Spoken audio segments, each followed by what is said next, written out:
जम्मू कश्मीर की, और रिसेंटली हम पहाड़ियों को भी रिजर्वेशन में लाया गया इसी साल में। तो उसके बाद लोगों में खुशी थी कि अब यहाँ पे काम होंगे लोगों के, और हमारी जो काफ़ी साल की जो जद्दोजहद थी, जो हमारी स्ट्रगल थी, वो पूरे होने को हो गई। और उसके बाद लोग अब ये एसटी सर्टिफिकेट निकाल रहे थे अपने यहाँ पे, और बोल रहे थे चलो हम एसटी कैटेगरी में आ गए। लेकिन जब इन्होंने नेशनल कॉन्फ्रेंस वालों ने इलेक्शन लड़ा, उन्होंने मेन मैनिफेस्टो में रखा कि हम रिजर्वेशन जो है ओपन मेरिट के साथ पूरा पूरा इंसाफ करेंगे, रिजर्वेशन वालों के साथ भी इंसाफ करें ना करें तो उनने सोचा ही नहीं।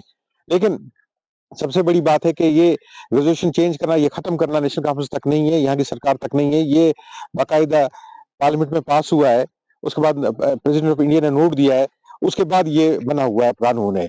तो इसमें कुछ कर नहीं पाएंगे ज्यादा, ये इस वक्त कुछ कर नहीं पा रहे हैं। जो लोगों से वादे किए थे उन्होंने, चाहे वो 200 यूनिट पावर का, गैस फ्री मिलेगा, उसके बाद 10 गारंटियां थी इनकी, मैनिफेस्टो में बहुत सारे मसले थे जिन्होंने लिखा था, नौकरियों का हामी थी, नौकरियां प्रोड्यूस करेंगे, वो करेंगे, ये करेंगे, लेकिन ये कुछ कर नहीं पा रहे हैं।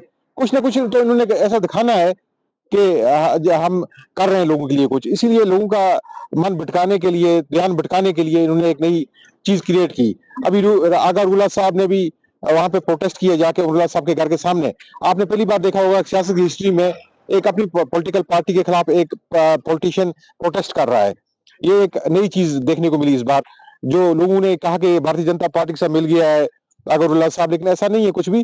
अब इन्होंने जो मन लोगों का दिमाग भटकाना था इस वक्त, वो उसको लेके खाली कि हम लगे हुए हैं ओपन कैटेगरी के साथ, हम पूरा पूरा इंसाफ करेंगे। 80% तक कैप बन गया इसको रिजर्वेशन का, उसके बाद इनके पास 20% है, ये है वो है, लोगों को खुश करने के लिए।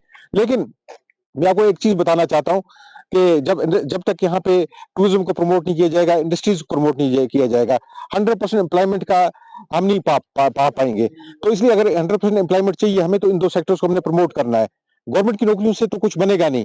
कितनी नौकरियां अगर यहाँ पे 500 फार्म निकलते हैं तो लाखों में उसके लिए लोग फार्म भरते हैं, तो उस नौकरी के लिए तो कितनों को कर पाएंगे प्रमोट यहाँ पे? ऐसा कुछ नहीं है। अब ये लोगों का आईवाश करने के लिए, लोगों का जो है दिमाग चेंज करने के लिए, जो क्योंकि ये जो इन्होंने वादे किए थे उन वादों पे उतर नहीं पा रहे हैं इस वक्त ये, और इन तक कुछ चल नहीं पा रहा है इस वक्त। कल मुझे एक इंटरव्यू में एक जमात का एक आदमी पूछ रहा था, आप ये म्यूनिसिपैलिटी के एमएलए में कि नहीं, हम ऑनरेबल एमएलए इनको कहते हैं। तो ये एक लोगों के दिमाग में सोच बैठ की कि इन तक कुछ नहीं है।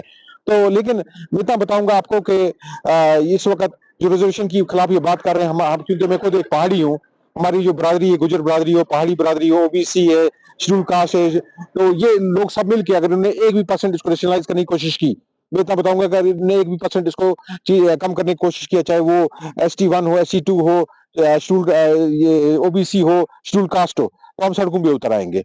तो उस वक्त इनको, क्योंकि वोटर हम ही बेसिक वोटर हैं इनके, तो बेसिक वोटरों से अगर इन्होंने पूछने के बेर ऐसा किया, तो हम उसके लिए प्रोटेस्ट करेंगे, और अपने मरते दम तक अपने बच्चों के लिए प्रोटेस्ट करेंगे। क्योंकि ये बड़ी हमारी स्ट्रगल के बाद हमें भी जो ST में लाया गया, SC2 में, वो काफी सालों की स्ट्रगल के बाद लाया गया, तो हम इसको ऐसे जाया नहीं होने देंगे।